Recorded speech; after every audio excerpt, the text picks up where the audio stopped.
வெங்காயம் இருந்தால் கண்டிப்பாக அந்த ஈவினிங் ஸ்நாக்ஸ் ரெசிப்பியை செஞ்சு பாருங்கள். டேஸ்ட் ரொம்ப சூப்பராக இருக்கும். இப்போ 4 வெங்காயம் எடுத்து நீல வாக்கில் கட் பண்ணியிருக்கேன். இந்த மாதிரி ஸ்லைஸாக கட் பண்ணிவிட்டு தேவையான அளவு உப்பு சேர்த்துட்டு இந்த மாதிரி நல்லா பிசைந்து விட்டுங்க.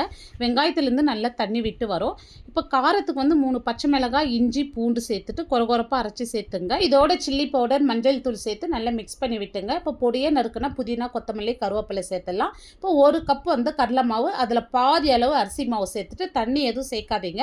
வெங்காயத்தில் இருக்கிற ஈரப்பதமே கரெக்டாக இருக்கும். தேவைப்பட்டால் மட்டும் கொஞ்சமாக தெளித்து விட்டு பிசைந்து விட்டுங்க. தேவையான அளவு மாவு எடுத்து நம்ம வடை சைஸ் தட்டி எடுத்துக்கலாம். ரொம்ப திக்காக இருக்கக்கூடாது, கொஞ்சம் மெலிசாக தட்டிங்க.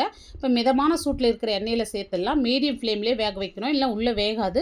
இப்போ 2 பக்கம் திருப்பி விட்டு நல்லா கோல்டன் ப்ரௌனாக வந்ததை எடுத்துடலாம். இப்போ டீ கடை வெங்காய வடை 10 நிமிஷத்தில் செஞ்சு முடிச்சிட்டோம். இந்த வீடியோ டீட்டெயிலாக அளவுகளோட ஃபுல் வீடியோ பார்க்கணுன்னா கீழே இருக்கிற ப்ளே பட்டனை கிளிக் பண்ணி பாருங்கள்.